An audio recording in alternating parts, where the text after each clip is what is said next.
Welcome to Conversations With. My name is Shaiey Hoogendoorn and I live with bipolar 2 disorder. Sharing with others is healing, both individually and collectively. Sharing our stories will educate others, bring more understanding, shed more light, and smash more stigma. Our voices need to be heard. Our stories aren't over yet. This is bipolar.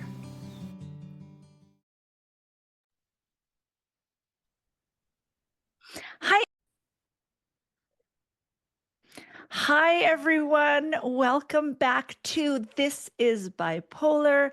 I am your host, Shaiey Hoogendoorn. I am a mom, I am a teacher, I'm an event planner, and I'm a fierce mental health advocate that lives with bipolar 2. And I'm really excited for my co-host to tell you about herself. This is Andrea. Hi, this is Dr. Andrea Vassilev. I'm a doctor of psychology, a mental health advocate, a therapist, and I guess I'm coming up on my 27-year anniversary with bipolar. Before we get started, I just wanted to let everybody know that I have subscriptions on Instagram. What is that, you ask? It is a place where you subscribe and then you have access to peer support. I have a peer support chat. There are people in there from all over the world that are subscribers. So if you are hopefully not awake at all hours, but if you happen to be awake at all hours, there is usually someone in there to respond. And then we meet on Zoom once a month to check in and just be together. It has been such a healing space for me. It's been such a powerful space because you are showing up unmasked and exactly who you are and what you experience, and everyone has been there or recognizes it. And I would love for you to join. You can go to Instagram at this.is.bipolar and you can do it there. Otherwise, send me a message. I have a website. I've had a website for a couple months and it's www.thisisbipolar.com and you can contact me there. I am really excited today because I am prepared to learn things. Okay. And when you visit Shaiey online, you can visit me too at best.life.bipolar on Instagram or my website, Andrea Vassilev. That's a really hard name to spell, VASSILEV.com. Yeah, and we are always open to messages and we are open books. We will answer the best we can. So go and find us there. Let's be besties. We would love to get started today. I'm really excited about this episode just because I know I'm going to learn a lot of things. This isn't a topic that I am well versed in and wasn't sure if I ever experienced before, but we are slowly going to find out that is probably where I am at. Yeah, you might be better versed in it than you realize. So today we're going to talk about mixed episodes. And I would love, Dr. Andrea, for you to tell us what it is, what it's defined by. So you're in good company when you say mixed episodes, Shaiey. I really have a lot of respect for our community. Our community is super well educated, really informed. They want to learn things. So I'm not going to water down any of this information. Mixed episodes clinically are complicated. The first thing is they're no longer called mixed episodes. So if you're familiar, doctors, prescribers, etc., have this book, the DSM, where they write all of the rules about how to diagnose. And there's plenty of problems with that, but it's still what we use. In the old version, we called it mixed episodes, and you had to meet all the criteria for depression and all the criteria for mania or hypomania, except the duration one, right? So that's like a lot of criteria to meet at once. It's full mania or hypomania, full depression. That's a lot. In the new DSM, they call it mixed features. So you can have unipolar depression with mixed features. You can have a bipolar depressive episode with mixed features. You can have a bipolar hypomanic episode with mixed features. And it means that you're having that episode. So let's say most common way I've seen it and experienced it is a depressive episode with mixed features, which means you're experiencing depression, but you also are experiencing some symptoms of mood elevation. That might be difficulty sleeping. That might be agitation. We'll get to what it looks like in a second, but just know it's this sort of really messy mix of things. We can call it a messy mix. Of course, it's messy, as we know with bipolar. I'm curious, does that look different? People, like, we know it's a spectrum, right? I know there's bipolar 1, bipolar 2, other unspecified. But look at you with your DSM words. I love it. You're rubbing off on me. Does it look differently for different diagnoses or on different parts of the spectrum that is mood disorders? Interesting. So there's a lot of heterogeneity, meaning that every person with bipolar is going to show up differently. So I think even from person to person, it's going to look very different. So what doctors try to do, sometimes with more success than other times, is draw themes and draw a line through something so you can see a pattern, right? Yeah. So one highly respected Dr. Roger McIntyre, he does his 4 A's about mixed features, and they're pretty cool. I know, right? Everybody loves a good acronym. I'm a teacher. Right? So his 4 A's are anxiety, agitation, anger, and attention problems. Now, insomnia could also be included on that list, but that would ruin the 4 A's. So anxiety, agitation, anger, and attention problems. So we'll talk about a little bit later. Those symptoms, Shaiey, have you had those symptoms before? Yes. Yeah. All of the above. They can show up in different diagnoses. They can show up in different places, right? So it's really the context in which you see those. So for example, if we have somebody who's experiencing depression, low mood, loss of interest in activities, loss of pleasure, changes in weight, eating, etc., and they're also experiencing increased energy, but this dysphoric, very unpleasant increased energy, talking more ideas, things like that, that might be a depressive episode with mixed features. Interesting. That is really interesting and sounds slightly familiar. Yeah. How would one, besides reading the book, how would one begin to recognize that? I can speak from personal experience because I have had some pretty brutal episodes with mixed features. And what's interesting is that clinicians will say, and again, we'll talk about this in a minute, clinicians will say it's very hard to diagnose and differentiate from other things like depression plus anxiety, depression plus ADHD, depression plus PTSD, things like that.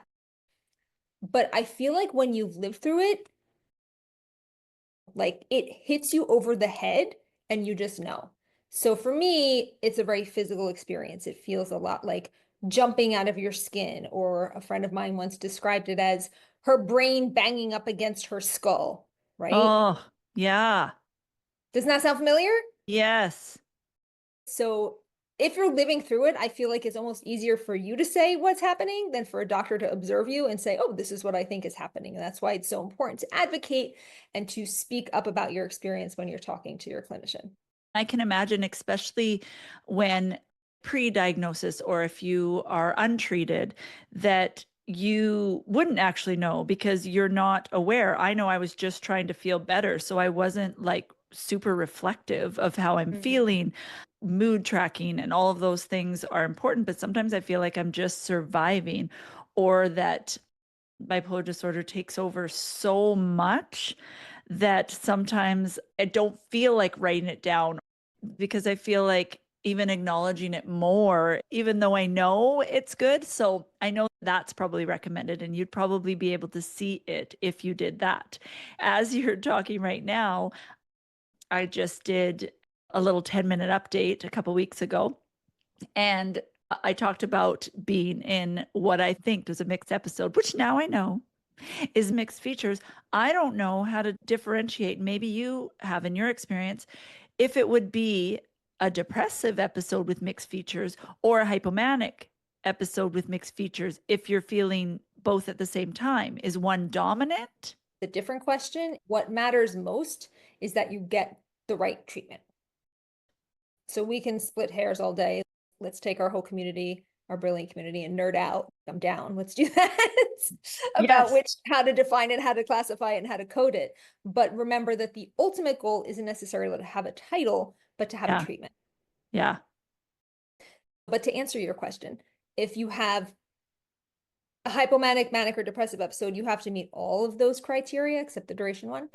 And then you have a sprinkling of the other ones. Okay. So do you have full depressive criteria except duration and then sprinkle hypomania, Yeah. or do you have full hypomania and sprinkle depression?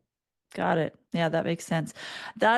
I find that really interesting what you said, because sometimes it's such a fine balance for me to focus on the treatment and focus on doing the helpful things and the strategies and keep showing up that way, and also hyper fixating on trying to figure it out and weed it out, right? What is bipolar? What is Shaiey? What is my personality? So I could see how I want to understand that, but like you said, I can get caught up in trying so hard to untangle it, and it doesn't actually feel possible. And then I get overwhelmed, which makes things worse.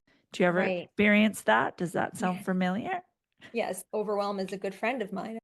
I'm interested to hear that you've also met her. Oh, I wish she wouldn't visit so often, but I yes, know, she's a bit of a chore. we're like rude. Go away. But yes, and this kind of goes to something I talk about with some regularity, which is that we have diagnoses in order to inform treatment. People get really caught up on their label, their diagnosis, and they're really just there as shortcuts for doctors to know what treatment is going to help you. That's why it matters. Other than that, I'm not sure that it has any inherent value having a diagnosis. Speaking of labels, can I give you Yes. some good news, Shaiey? Yes. I have a title for my book. Ooh.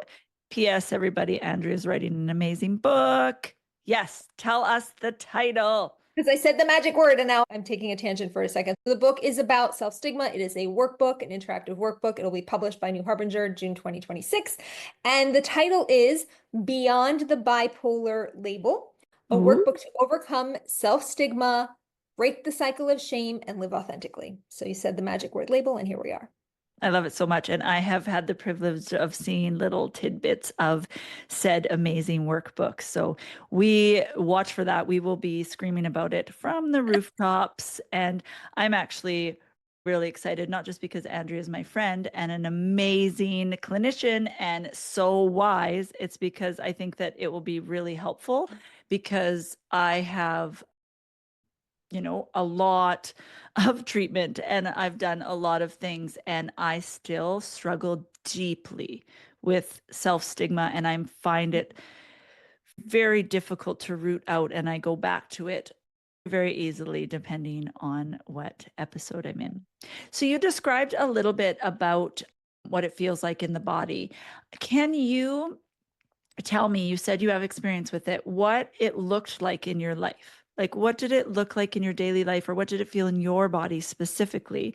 Because I have a few things I wanted to read from the Instagram community. The Bipolar Besties wrote to me some of their feelings. So I'd just love to bring it to that, because what I love about talking with you is that you have the clinical side, but also you've experienced this. So I like super duper trust you. So I'm curious about what that looked like or looks like in your daily life. Sure. So I remember one time I was put on an SSRI, which we know can be tricky. I was having bad OCD symptoms, which it turns out is just something that the volume sort of gets turned up on if I'm having a depressive episode. Interesting, maybe a topic for another episode. Yeah. So my doctor's like, okay, I'll put you on this SSRI for OCD, but I don't know that this is going to go well. I don't know that that was a great choice on his part, but neither here nor there. I remember pacing around my guest room, and I know if you're listening, you can't see, but shaking my hands like this Yeah. because I was trying so hard to discharge this energy that was just coursing around me. And I did feel like my brain was banging up against my skull, but the skull was banging back, so it's fine. There's that. There's also, and this is common to a lot of people, a reason that mixed features are super dangerous is because that's when the incidence of suicide is the highest. Wow. Think about it this way. You're feeling terrible, you're in a depressive episode, you're experiencing all of those really painful things, and then you get a burst of agitated energy and you have enough energy to do something about it. And that's why it's so dangerous. So the closest I ever came to taking my own life was during a mixed episode because I was just jumping out of my skin. Like I couldn't take it anymore. And it was like electricity was buzzing through me and I desperately needed to turn the switch off, like to pull the breakers or whatever. Yeah. I'm so sorry you experienced that. That just reminded me of an interview I did with Sarah, and I'll put it below. But a while back, she's a musician, and she was saying to me one of the biggest thing that she wanted to talk about, and I think I did an Instagram Live. Anyways, go search for that if you're interested. But I remember it was the first time I heard someone say that her attempts, we read all the things to watch for, right? And there are all these things to watch for. And as we know, everything's nuanced. But she had told me that it was impulsive for her. So I'm curious if that was a mixed episode, but she said it was impulsive. She wasn't planning. She didn't have a plan, wasn't doing the things that all the list says, although that is important, but it isn't for everyone. And that was really eye-opening in what you're telling me now, because I think that changes what we should look for in ourselves and in the people around us. Yeah, that's wild to me. It's a really good point. Recklessness, right? Or impulsivity, which is more like hypomania or mania. So that would be like the sprinkle there that you were talking about. And when I am in a depressive episode, I am numb. Like doing stuff is hard. Like actually, even if I feel like going to sleep forever or not existing, to actually have to do something about that. Someone jolts you with this agitation and this energy and the 4 A's, et cetera. And next thing you're driving down the freeway at 90 miles an hour, et cetera, et cetera. Yeah. Or you have those thoughts. And as always, I think it's the nature of the podcast that people know there could be a blanket activation warning over the whole thing. But I know for me, what I think now looking back might have been mixed features or just the A's.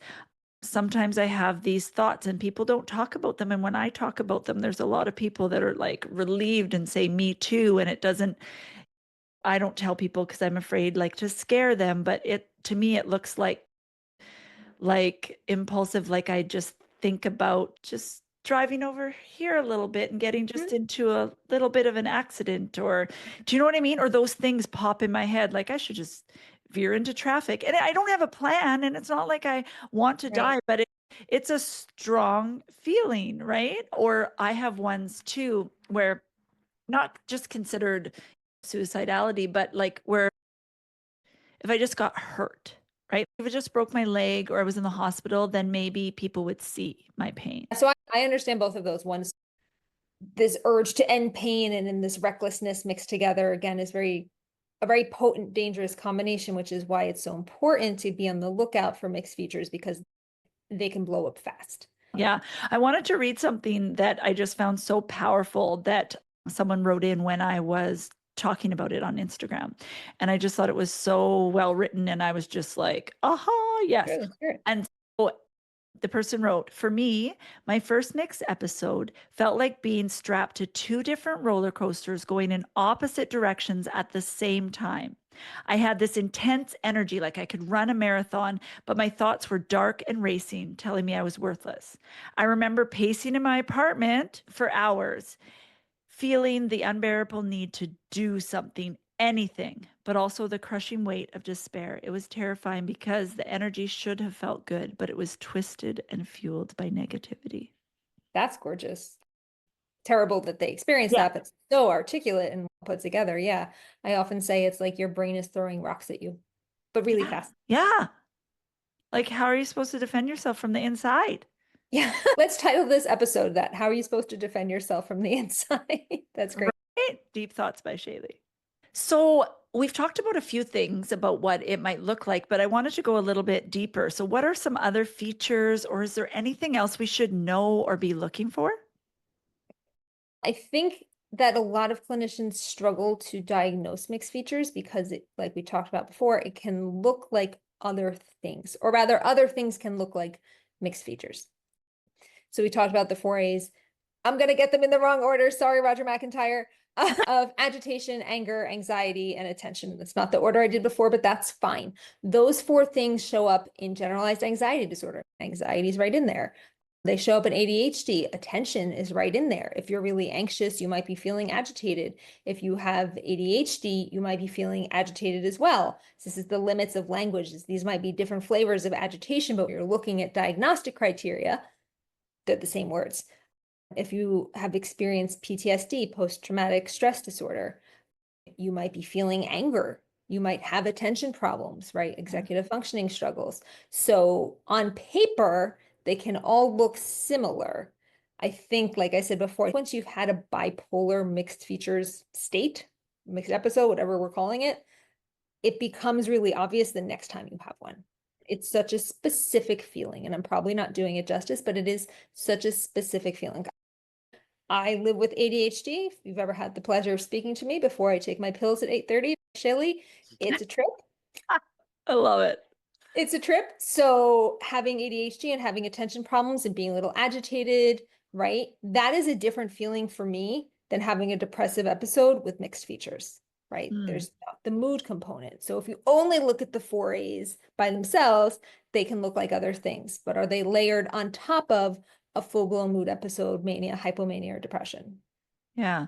Which, like, I'm sorry, I want to have a hissy fit. That seems unfair. And that's why I was excited to do this. And I'm so excited to do it with you because I didn't know. And if someone like me that talks about it all the time, is looking into it all the time, doesn't know, I can imagine that others don't know, or we use it in the wrong way. And I am here to tell everyone that I am experiencing this exact thing right now. So it feels like whiplash to me. It feels very confusing because one of the things that I get with generally experience some hypomanic symptoms in the spring all the time. Very different now that I have medication, but it is a pattern. I'm getting those, like the energy that I didn't have, right?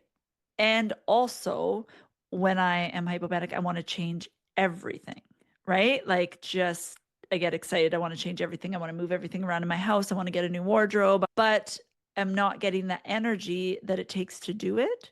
And so then I also feel like not the happy want to change everything. Like, everything totally sucks. And if I don't change it, my life is going to be horrible forever. When I am hypomanic, the future seems bright and exciting. And I'll get little glimpses of maybe it could be different, maybe it could be better. But mostly I'm hyper and thinking that the world is a dumpster fire at the same time. And that's very confusing to me because usually it just comes with sadness and heaviness and numbness. And I think it's confusing for the people around me as well. It's like, awesome, bipolar, at least like then they're opposite and then now they're not. And it just seems like a train wreck. What you described, Shaiey, is you had asked previously, is there like in between space basically? And we talk about clinically, like you have one kind of episode and you sprinkle on the features of the other kind of episode, right? But there is room for all of these in between experiences where maybe you're not experiencing a full depressive episode or a full manic or hypomanic episode with the sprinkle of the other thing. Like maybe you're just experiencing two sprinkles. Like, ever go to the ice cream parlor and you're like, I just want sprinkles? Fair. So you could be having a mix of depressive symptoms and a mix of hypomanic manic symptoms together. Yeah. That's still clinically relevant and important, even if you don't meet all of these kind of arbitrary requirements for this episode or that Yeah. episode. So I just want to validate everybody who's in that in-between space because that Yeah. happens so much.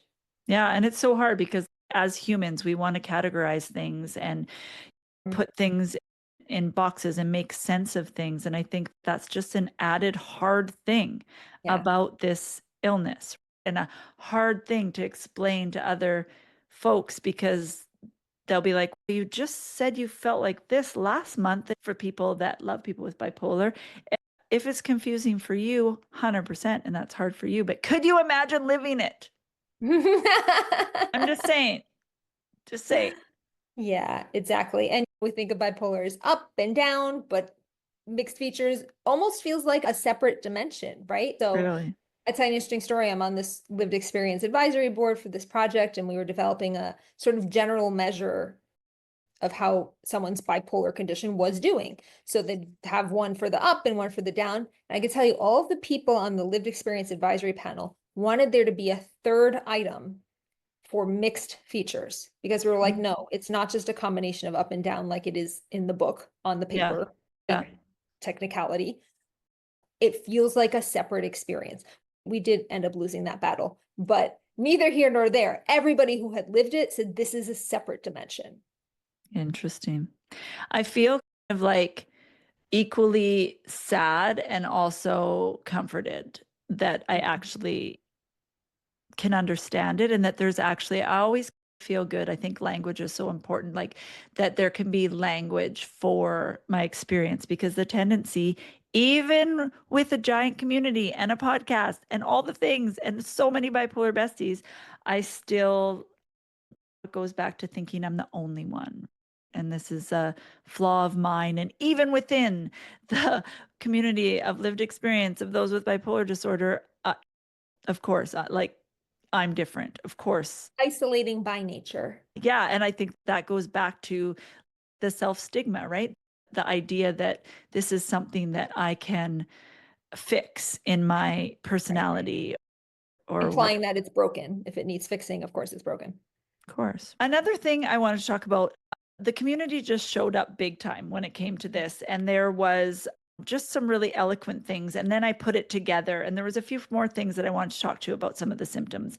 And one of the things, one of the A's, the agitation, there's also agitation with despair coexisting. So I think that's what I'm talking about, because I'm also mad that the world is a dumpster fire, but I'm so sad. And I try to remind myself, I know, shout out to Jody Carrington. I believe she's a therapist. I don't know. Shout out to Jody Carrington. But I learned from her, she had this phrase is anger is the bodyguard to sad, or because anger is a secondary emotion, there's always something behind it. And that gave me great relief, because I just thought I was an angry, bitter person a lot of the time. And I was like, no, that's how it portrays, which is like an extra barrier, because if you look angry, nobody has sympathy or empathy for you. You just look like a jerk. If you're having mixed features, it's possible to have that sort of rageful anger on its own. Also, as a therapist, I have this cool worksheet that shows anger is the tip of the iceberg and what's underneath. But Yeah. also, if you're having mixed features, it might just be anger Yeah. alongside Yeah. being sad. You're just feeling rageful, that's a thing. And sometimes it's hard to tell, because sometimes it's legit. So the state of the world is legit to be angry or sad over, but it's hard to explain to people that sometimes the bipolar disorder makes it next level. You know what I mean? Mhm. So someone wrote in about agitation and despair coexisting, and they said it's like your mind is screaming two opposite things at the same volume. One part is saying, you're a failure, give up. And the other is saying, you need to fix this now. And they find the internal battle exhausting, and they can't think clearly or make rational decisions. It's harder to make decisions. But right now, as I've told you, I think I'm having mixed features. I have decision paralysis because I've been working more than usual. And it's like deciding what to eat. And I annoy the crap out of my people because I can't. And then I go back and forth and I'm like, okay, we have this. So then they're all like, oh, yeah, let's do that. And then I'm like, wait a minute. That might be terrible. Maybe we should do this. And it really causes me a lot of problems in my relationships. Everything seems like a big deal. Yeah. And that if you don't make the right decision, like there's going to be a huge consequence. I don't know what this huge consequence is, but it feels like that. A feature of anxiety for sure. Do you ever get decision paralysis? I think a better question is, do I ever not get decision paralysis? Fair. I have been known to be indecisive. It is, of course, worse when I'm having symptoms, but indecision can be a big thing in anxiety because there's this fear of not making the right choice and what happens if I don't make the right choice. So I could see anxiety being one of our A's here, where Yeah. that could be a problem, but also compounded with the urgency of that energy elevation. Yes. Like when I was able to hear about that symptoms, I explained so well. Like if I can look back a couple hours later, I was like, why is that so important? Why did I have to make a decision so quickly? The urgency is really hard to explain. It's not like a suggestion in your brain of what to do or how to react or whatever. It's like your brain is demanding it of you. Mhm. And then I look back later and I have reflective capacity and I'm just like, why was that so important? And Right. it's worse Urgent. when we are hypomanic or you're someone that has a comorbidity of ADHD because you're going so far ahead that you could think of catastrophically everything that could go wrong in every decision. So Mhm. nothing seems like a good decision. So Right. that's when I start to make really impulsive, fast decisions because I just want to end the decision making process. Right. Just rip off the Band-Aid. Yeah. And then I tell people, you just decide. And then they decide. And then I'm like, nope. And I tell them why. And it seems like I don't care about their ideas, or it seems like I'm not open and I just shut people Right. down. When really you're just trying to relieve that distress. Yeah, and I think that's the hardest thing, and especially when you're trying to have relationship with other people, I can see it from their side. Oh my gosh, you're telling me to make a decision. You can't make a decision, but you don't want to do my decision, and it's an awful state. So if you ever feel like that, please know that you're not alone. And it seems like coping skills are very hard at that point, which brings Yeah. up that we are going to do a follow episode as we do with coping strategies and treatment. But if you are experiencing mixed features, I would encourage you not to wait for our episode on coping. Oh, yes. This is Absolutely. medically urgent. I won't say emergency, but this is medically Yeah. urgent in that, as we said, the risk of suicide is greatly increased. It is deeply uncomfortable. People start making impulsive decisions. If you're experiencing mixed features, try to put off making any big life decisions, but get medical treatment, see your prescriber, talk to your therapist as soon as you can, because the longer it goes on, the worse it feels and the more it can escalate. Yeah. Clinically, how hypomania or depression they give it time limits ish. We know it's all different for everybody. We know all these things. But is there in the magic book, I forgot the name of it, so that's what I said. Oh, I just thought you were being reverent. It should have been, but Speaking you know what I way. say? I say the DMV, which is the driver. I always say it, and it's like getting your driver's license. It's called the DMV. So I mess it up. Yes. So Diagnostic and Statistical Manual. that magic book. Oh my gosh, I'm ridiculous. In that book, or in your experience with all your research and all the people you know, do they give a range of how long mixed features might last? Do they usually last the same length as the episode, or could they sprinkle in and leave, or do we know? So that's interesting. So according to the magic book, makes it sound like a book of spells or something. I hear magic book, that's what I think. It's like a book of spells. I'll read it to you. It's 3 of the following symptoms. So the sprinkle symptoms. Okay. Present during the majority of days of the current or most recent episode. So Okay. it says majority of days. So So not all. there are duration requirements for episode. Depressive episode is 2 weeks. Hypomanic episode is 4 to 7 days. Manic is 7 days unless you're hospitalized or experience psychosis. So there are duration. This is a whole other thing I could talk about because some of those duration requirements are a little bit arbitrary, in my opinion. Like I've experienced manic symptoms, but not for 7 days. So then I don't fall into a category. So whatever. Yeah. But for this mixed sprinkles business, mixed sprinkles. Mixed You sprinkles. may be making it sound awesome. It's not. They're like really bad tasting sprinkles, horrible flavor. Just majority of days of the episode. Okay. Okay. Right. That's I good to think know. that it's smart that they left that deliberately vague because there Yeah. is so much individuality here and so many ways that this can show up. While we're on magic book topic, what is the year's difference between 4 and 5? The DSM-5 came out in 2013. Yeah. And I think the DSM-4 was in 94, if I'm not mistaken. Wow. So we had an update recently, but I wonder if we're due for a new one soon. Yeah. So Yeah. it was quite a range. It was almost 20 years. Yeah. Wow. What do you think about diagnosis and how it's hard and how it's even hard for clinicians and doctors and everything. Why do you think that mixed features in bipolar disorder are so often misdiagnosed? The symptoms on paper overlap with other conditions like anxiety disorders, ADHD, PTSD, and every clinician is just 1,000% doing their best to get you the right treatment. But if you are worried about a misdiagnosis, it's totally fine to get a second opinion to see somebody who maybe specializes in bipolar and see what they think, right? Mhm. That's totally reasonable. I don't think there's not a clinician worth their salt who would be like, why'd you get a second opinion? My opinion's fine. Get a second opinion. Yeah. And if you're in Canada, that it's very hard to get a doctor, you can. Oh, but No, it's different all over the world, but there are, yeah, look into different places to, I'm leaving that part out. I don't even know what to say about that. I feel like we have learned a lot of things in this episode. I know I have. It's a different episode for me because usually I have so much experience to share, but I think I need to sit back and look back on, things I've had before. I think looking back would explain a lot of things. And because I am in it right now, yeah, just that two roller coasters just pulling me. I very much feel like that. So this episode has really helped me feel understood, much like I want to do for our community. So exactly. we always want to remind you that you are not your diagnosis. Right. We want to remind you that if you experience any of those things, please ask for help. Please Yes. keep asking for help. If you are not listened to or you're worried that you have a misdiagnosis, track your moods.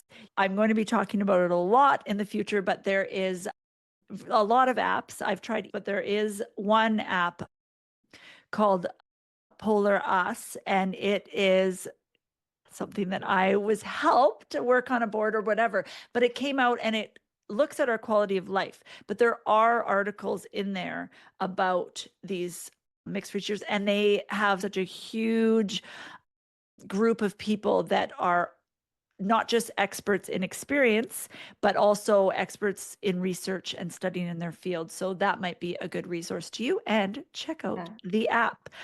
If you are rating your mood, tracking your mood, I have my clients track their mood from -10 to +10, with 0 being basically without symptoms and 10 being the worst mania you've ever experienced and -10 being the worst depression. It's possible doing it that way that you could be simultaneously like a -4 and a +2 at the same time. That's okay. And that does not make a -2. That makes a -4 and a +2. Math is, Right? Don't add the numbers. You can be on uh, both sides of it at once. yeah, I prefer the memes that have, I don't know, like a dog or like a clown or whatever, and it says rate your mood. And then they look happy and disheveled. And I have a feeling that you wouldn't recommend that as tracking your moods. Whatever works, as long as you're consistent with your rating scale and you can, what you want to see is changes over time. Okay, 100%. I'm going to bring that to my therapist. Just so you know, this week I am,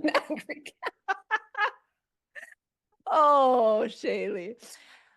I am so glad that even in these hard topics, that we can have fun together and that we can talk about hard things and also be able to laugh. We know this is a really serious matter, but sometimes to cope, we need to laugh at ourselves. And So, that's why the community is so grateful for you. yes, thank you. And you, Andrea, what is word of encouragement or kind word that you would have for someone that's experiencing these really bad tasting Sprinkles, sprinkles?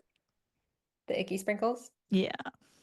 It doesn't last forever. And in my experience, I don't know if I have clinical data to back this up, but in my experience, it's shorter lived than other episodes. Mm, Even in the definition, majority of days of the episode. Majority could be just over half. So it yeah. is shorter lived, which thank heavens, because it's so intense. So don't give up.